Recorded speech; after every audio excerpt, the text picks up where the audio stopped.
በአዲስ አበባና በመላው ኢትዮጵያ ለምትገኙ የእግዚአብሔር ቅዱሳን የጌታ ጸጋና ሰላም ይብዛላችሁ እያልን የፊታችን ሮብ ልዩ የሆነ የትንቢት ነፃ የመውጣትና የፈውስ ፕሮግራም በመሃናይም የጸሎትና የወንጌል አገልግሎት ቤተክርስቲያን የተዘጋጀ ልዩ ፕሮግራም የሚኖረን ሲሆን በዕለቱ የእግዚአብሔር ቃል በኃይልና በስልጣን ይሰበካል።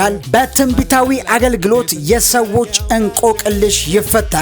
እንዲሁም አጋንንት ካስቀመጠው ከየትኛውም ስጋዊም ሆነ መንፈሳዊ ተጽዕኖ በነፃ መውጣት አገልግሎት ለአንዴና ለመጨረሻ ጊዜ ተገላግለው ይሄዳሉ። ከተጋባይ ዘማሪያን ጋር እንዲሁም ከቤተ ክርስቲያኗ የአምልኮ መሪዎች ጋር እግዚአብሔርን በአምልኮ ከፍ የምናደርግበት ድንቅ የሆነ የአምልኮ ጊዜ ይኖረናል። በዕለቱም የእግዚአብሔር ሴት አገልጋይ ትብቃ ይገዙ እግዚአብሔር በሰጣት ጸጋ በድንቅና በተአምራት የምታገለግለን ሲሆን ለሁሉም እጅ በመጫን የምትጸልይ ይሆናል። ታዲያ ምን ይጠብቃሉ? የፊታችን ሮብ የታመሙትን በልዩ ልዩ እስራትና ችግር ውስጥ ያሉ ሰዎችን ይዘው በመምጣት ለበረከት ይሁኑ፣ ነፃ ይውጡ። የፊታችን ሮብ ልዩ የሆነ የትንቢት የፈውስና ነፃ የመውጣት ፕሮግራም በመሃናይም የጸሎትና የወንጌል አገልግሎት ቤተክርስቲያን አድራሻ ከጉርድ ሾላ ወደ ፊጋ በሚያስኬደው መንገድ ማርያም ቤተክርስቲያን ጀርባ ያለው መብራት አለፍ እንዳሉ ያለው ህንፃ ላይ ሁለተኛ ፎቅ ላይ ያገኙናል። ለበለጠ መረጃ ከስር ባለው ስልክ ይደውሉ። ተባርከዋል።